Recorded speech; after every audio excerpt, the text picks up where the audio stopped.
Bahay lang. Okay, let's go mga ka-clear. Pakinggan natin. Naku, humingi na siya ng tawad sa kanyang ama. Dapat humingi siya ng tawad sa kanyang ama dahil sa paninira niya sa kanyang kapatid na hindi naman siya pinapatulan. Mga ka-clear. Hindi siya pinapatulan.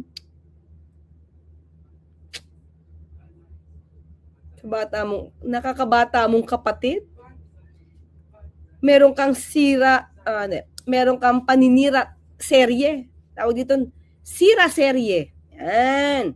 Sira serye ni Amy Marcos. Paligyan natin, Senator. Sira serye ni Senator Amy Marcos. Diba? Paninira serye. Kaya sira serye. Diba? Pero sinisiraan lang naman niya si Pangulo Marcos Jr. Yung mga, kung sino yung mga may sira, diba? At may depekto. May magwe-wake and bake, meron nagmamariwana, may nagpe-fentanyl, merong nanunutok ng patalim sa pimp. Diba?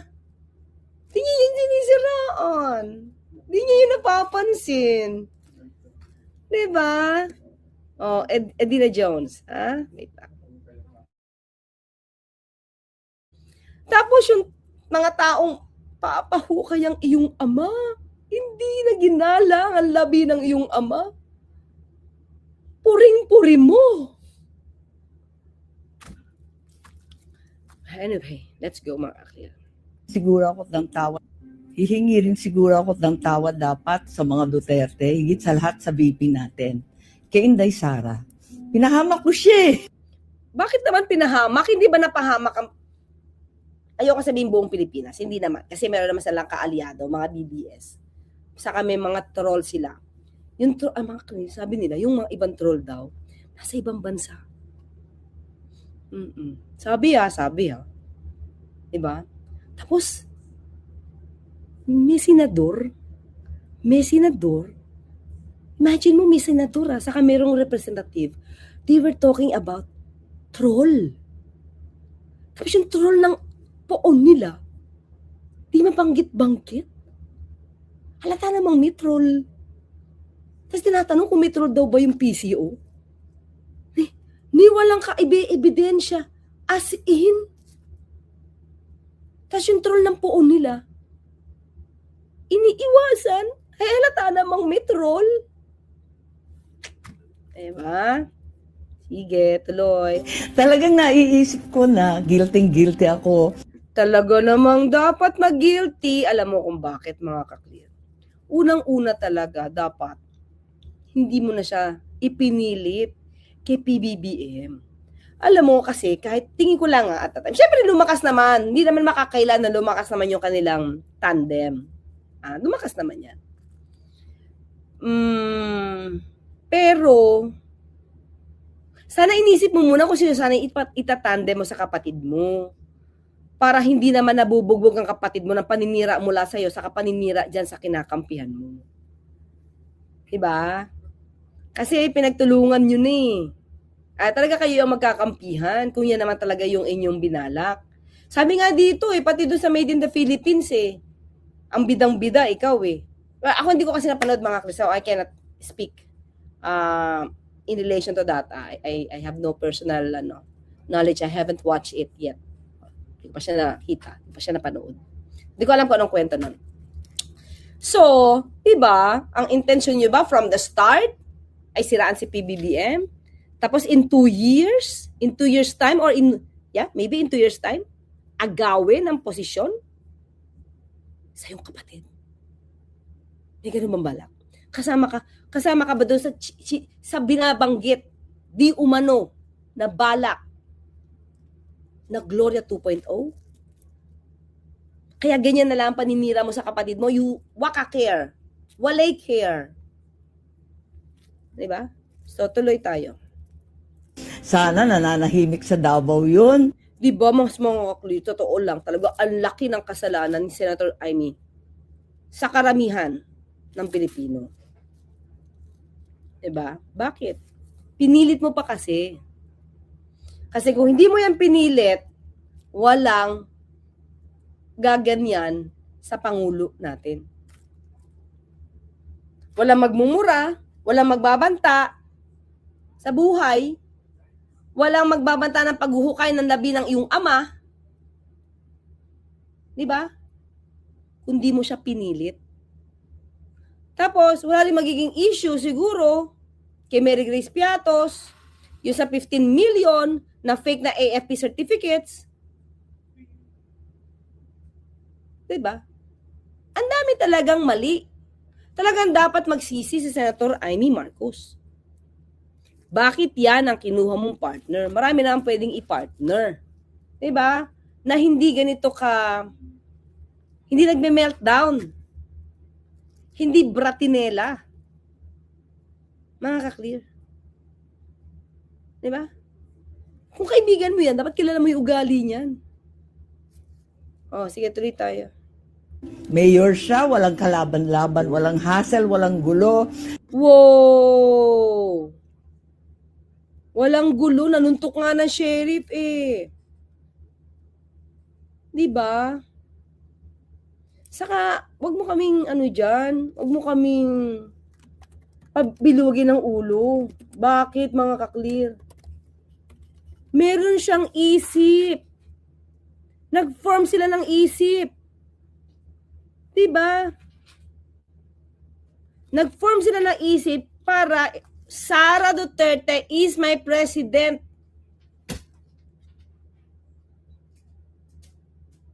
Kaya huwag mo sabihin wala siyang balak tumakbo. Pinag-isipan na to ng kanyang ama. Diba?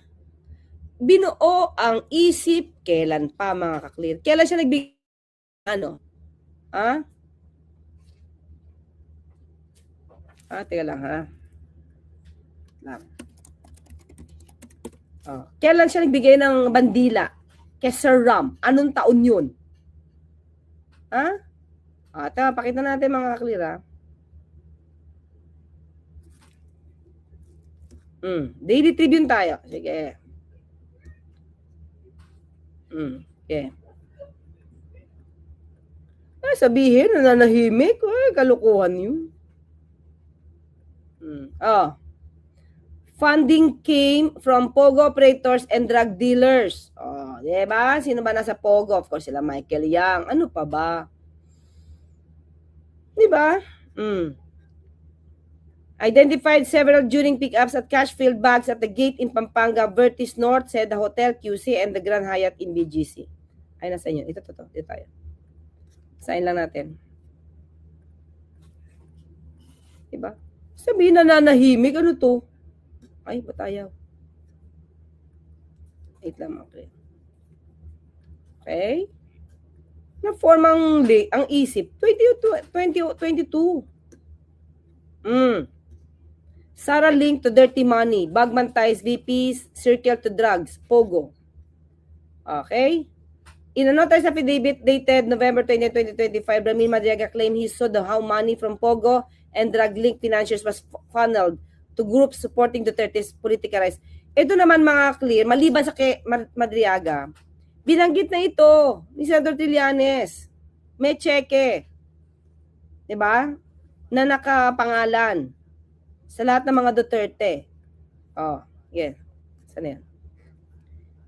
Okay? Independent sources confirmed to Daily Tribune that ISIP was indeed established by Madriaga, who was arrested in 2023. Kailan siya? Along with the alleged members of his gang or kidnapping charges. The query was already relied. Saan yan? Kailan yun? 2020. Ayan na. He said in December 2022, he received... Saan na yun? Okay, at Dennis Nolasco. Ito yung mga kumuha ng pera o mga Clear Nolasco and Tachika. Wait mga clear. Wait lang. 2020, nasan yung 2022? Dito. Wait lang. Hirap basahin. Dami commercial. Ay. Yan. Okay? Okay. Nasaan na to? So, lumalabas dito mga clear. Talaga siya ay binalak ni dating Pangulong Duterte tumakbo. Diba? Sabi nga niya, bakit hindi na ikaw ang tumakbo? Kailangan. At gagawin niyang parang vice president si Bongo. Di ba?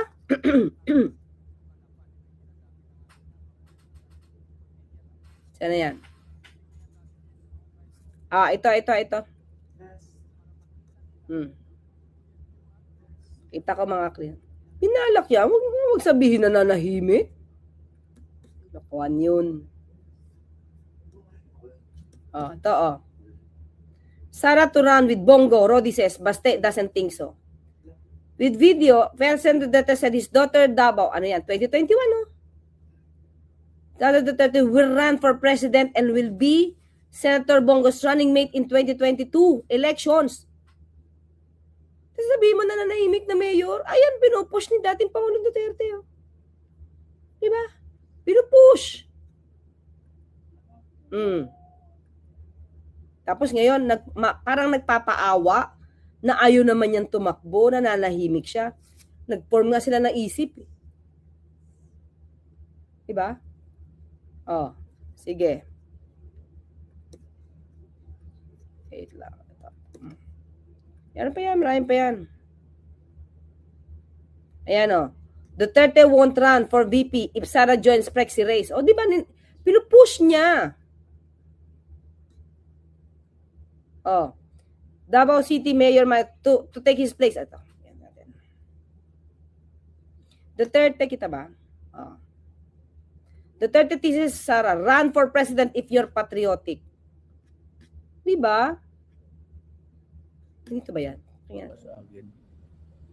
Ang dala-dala ko lang yung sweldo ko. Achus. Kaya sabi ko sa anak ko, kay Inday, Achus! Sweldo! Pinakita ko sa inyo kanina yung video, mga kaklir, kung paano siya corrupt. Diba? Paano nadali mo yung sweldo mo lang? Sige, ulit. Sa mga bago dito. Hindi ako nagmamakalinis. Marami rin akong nanakaw pero naubos na. So, wala na. Tapos ito, sasabihin niya, ang sabi niya dito? Hindi ako humahawak ng pera. Kaya ako pag bumira, bibira talaga ako. Hindi daw humahawak ng pera. Sabi ko sa inyo, puro fake news mga to Nagnakaw, maraming ninakaw, naubos na. Nakalimutan siguro sinabi, baka nag-fentanyl o nagmarijuana. Ayun na sinasabi niya, di siya humawak ng pera.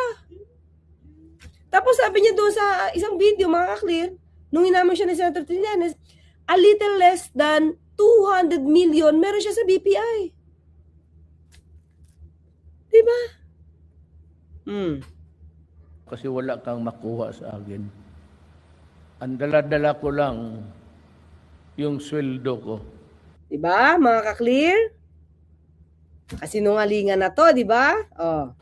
Kaya sabi ko sa anak ko, kay Inday, sabi ko. Tapos ito ba ang hinihingi mo ng sorry, Senator Amy? Sa ganitong klaseng mga pagkakataon? Day, putang ina, huwag mong pasukin yung trabaho na yan. Pero gaba lang. Huwag naman sana masamain ninyo. Sabi ko, trabaho ko dyan, wala kang makuha. Diyos! Talaga, walang makuha. Nagnakaw ka nga Nagnakaw ka nga. Marami ka nakuha, sabi mo, pero naubos na. So, paano? Ikaw nagsabi, ikaw umamin Unless gusto mong mamera, kaya. Uy, mga kaklir. Mukhang mabaguhin ko yung title ito. Sabi niya, huwag kang tumakbo kasi wala kang makukuha. Unless gusto mong mamera, tumakbo ka. Kaya ba tatakbo si VP Sara? Dahil mamemera siya? Maliwanag yung mensahe. Baka sabihin sa ating galing ulit. Sige. Trabaho ko dyan, wala kang makuha. Unless gusto mong mamera, kaya. Kaya. Takbo ka. Mamemera ka. Ma'am, bubudol talaga mag-amang yan. Sabi ni Roberto de la Guia. May plano. No, may plano. Kaya pala, tumatakbo si VP Sara ngayon dahil mamemera. Duterte runs for money. Ay, siya nagsabi, mga kakli, hindi ako ha. Diba? Kasi siyempre, babuwi niya, patriotic daw. Ha? Unless gusto mong mamera, man sana masamain ninyo. Sabi ko, trabaho ko dyan, wala kang makuha. Unless gusto mong mamera, kaya. Ayan pa mga kaklira, yung pala ang purpose ngayon ni VP Sara. Hindi kami nagbulgar niyan, VP Sara ha, tatay mo. Explain ko to sa susunod mga kaklir. Titikapin natin to so yan. Offering yet another sign that his mind is on 2022. President Rodrigo Duterte teased his daughter Davao City Mayor Sara Duterte to take his place in Malacanang if she has something she can do. Wow, do for the country, pero mamera ka. Kaya pala, so ano to sinasabi ni Senator Amy? Nananahimik, may plano. Pinagplanuhan pala, mamera. Kakabili talaga si tatay, sige, pulis, hulihin nyo na to. Diba? Yung pala, mamemera, mga kapatid. Hindi sa ating galing yan, ha? Addictus Rex, ha? Maliwanag. Mamemera. Kaya nag-announce ng tatakbo. Babaguhin ko yung title dito. Kasi ngayon ko lang ito nadinig. Hindi ko ito nadinig before, mga ka-clear, sa totoo lang. Hindi ko ito nadinig, ngayon lang. Sabay-sabay tayo napakinggan to. Na yun pala yung purpose niya. Mamera. Takbo ka, mamera. Kaya. Anak ko, Senator Amy, dito ka ba humihingi ng tawad? Diba? Atuloy tayo. Golay. Si Presidente, si Tatay Digong, nandito sana sa piling natin. Tinan mo, umiiyak-iyak siya, pero hindi siya naawa, mga ka-clear. Hindi siya naawa sa mga pinatay. Doon sa mga biktima naman ng EJK, pwede po ba? Tignan nyo naman po itong hinihiling. Diba? Ni Senator Amy, hindi siya humihiling ng kapatawaran sa inyo. Hindi siya humihingi ng kapatawaran doon sa mga pinatay sa EJK. Hindi siya humihiling sa mga naloko, sa mga nanakawan ng pondo ng bayan. Hindi siya humihingi ng tawad doon. Nanakawan ni dating Pangulong Duterte. Humihingi siya ng tawad sa mga Duterte. Diba? Anong klase to? Mga clear. Baguhin ko yung title nito. Sige. Mamera pala. Ang dami kong pagsisisi. Pero sa totoo lang. Umiiyak ba talaga siya? Ano to? Crocodile tears? Well, anyway, siya pala nagbibintang ng buhaya. Naisip ko rin. At nung kinakausap ko pa si VP noon, noong 2021, wala siyang kabalak-balak tumakbo para sa national. Nakarehistro na nga siya. Hindi yan totoo. Kasi pinupush siya ng kanyang ama. At sinabi niya, kung mamemera lang ang purpose, tumakbo ka, kaya. So that's wrong. Budol yan, Senator Amy. Alam mo, ito yung mga Duterte na hindi kami tatakbo. When in fact, balak. Yun yung ginawa ng kanyang ama, di ba? Kaya nga paurong-urong sulong eh. Paurong sulong. Tingnan natin Wait.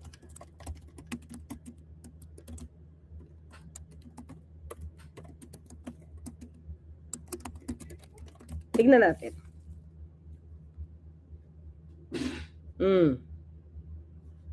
Okay, 2021 says he pushed Senator Bongo to run for president out in the light of Sara seeking vice president. Ito. 2021 to mga klira.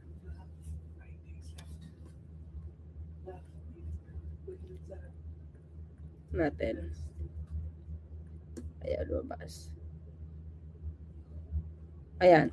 Sara's VP run, a decision by Marcos Camp. Okay, ano bang balak niya? Even President Rodrigo Duterte was perplexed by his daughter, Sara Duterte's running for Vice President in 2020. She was leading the presidential survey. He he saw. So why slide down? See? Why slide down? He could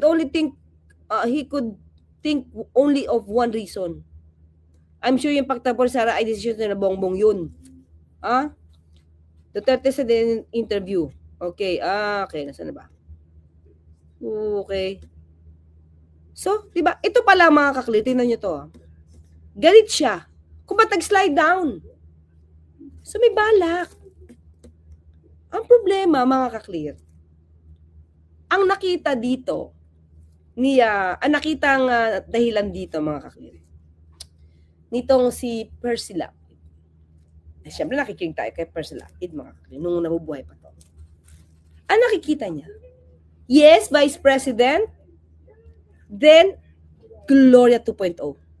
Pag nag-Gloria 2.0 to, mga kaklir, sa feeling nila weak. Ganun ang dating di ba? Kaya nila. Kaya nga sinimulan ng gibain, di ba? 2024, ginigiba na. Actually, 2023 pa lang, ginigiba na Nag-i-start na, pero di ba, ang sabi nila, ang kalaban niya si Tambi. All of us atin, kay Pangulo na siya nagagalit. Maraming ginagawa sa kanya si Pangulo. Ang binanat-banata ni dating Pangulo nung Rodrigo Duterte sa Maisog, si Pangulo. Kaya nga nagalit si First Lady. Diba, all of us atin, tinawag na nag-a-addict. Nag-i-start na yun, mga clear. The way I see it, Kasi mas mahaba ang posisyon, mas mahaba ang paglilingkod. Pag nag-Gloria 2.0, almost 9 years. Diba? Almost. Or almost 10 years. Diba? Yun yung nakita ni Percy Lapid. Ni Ka Percy. Kaya nag-slide down. Bakit? Sino bang kumausap sa kanila? Sino ba ang nagpadrino-padrino na magkabuuan yan? Sinong kasama? Sino ang nagnais maging speaker? Kaya nagkaroon ng hindi na magandang relasyon.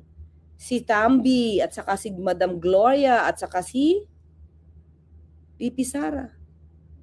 Bakit? Naamoy siguro yung plano. So, doon nag-start. Si speaker na daw ang gustong pumwesto. Alam mo yun? For me lang mga clear. Although I was not there, I was not privy. Pero may isa makukonect mo yung sinasabi ni Ka Percy Lapid Ngayon nag-create ng ingay, di ba? Ngayon, hanggang ngayon, ang balak nila mawala sa pwesto si Pangulo Marcos Jr. Hindi ba? Yun yung kita natin. Kaya itong pagsusori ni Senator Amy, kwento to kwentong kutsero to. Kwentong kutsero. Nakaka-insulto sa mga matitino ang nag-iisip. Para mayor. Sinabi ko sa kanya unang-una, hindi mo dapat biguin ang napakarami na sumusuporta sa'yo. Napakadami namin na tinutulak ka, na ikaw ang inaasahan, na ituloy ang pagbabago na sinimulan ng ama mo. Hala, pagbabago! Mga kakli, totoo naman nagbago. Nagbago talaga from Pinoy to Duterte. Ang laki ng pagbabago. From matino, mga Ginoo, to palamura at killer. Na? From the not using drugs to illegal using. To abusing drugs. Marijuana, fentanyl. Mga kakli. From hindi pagnanakaw ng mga Pinoy to magnanakaw. So yun ba ang gusto mo? Na ipagpatuloy para sa Pilipinas, Senator Amy? You can't disappoint us. Maraming umaasa. Ikaw lang yung tanging pag-asa ng nakararami.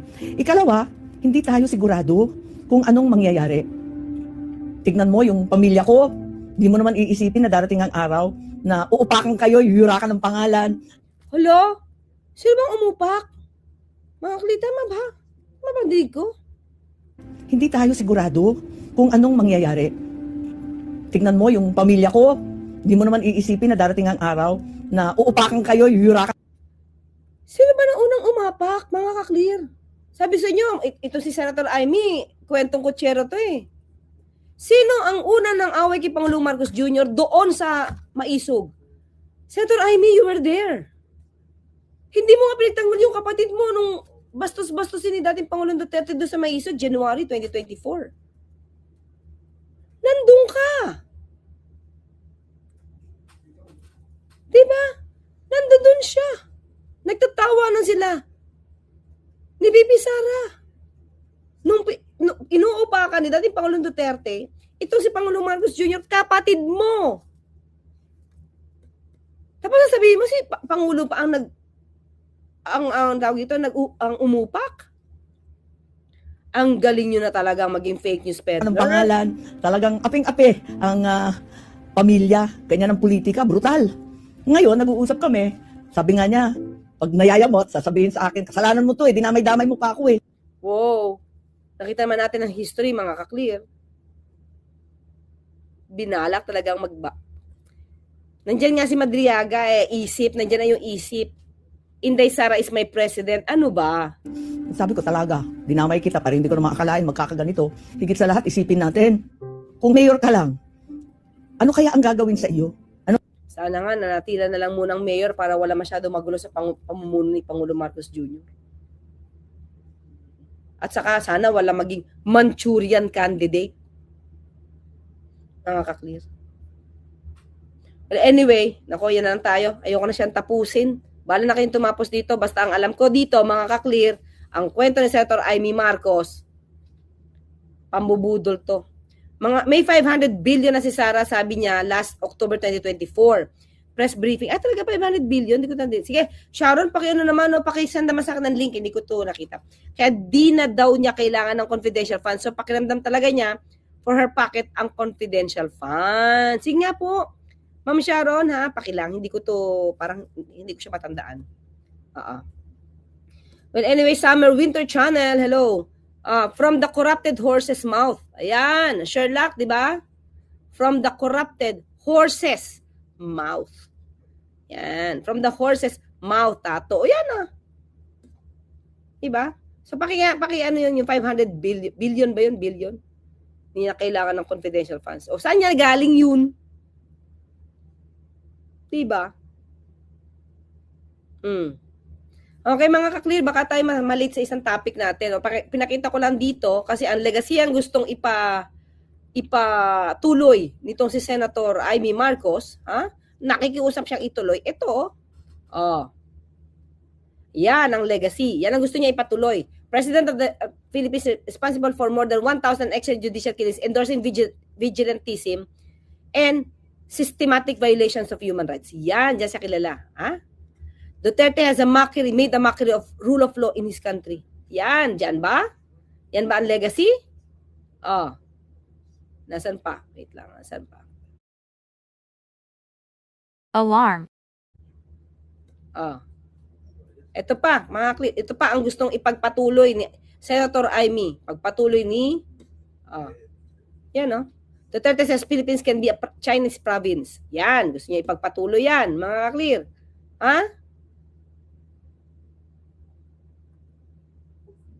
Ito pa, mga ka-clear.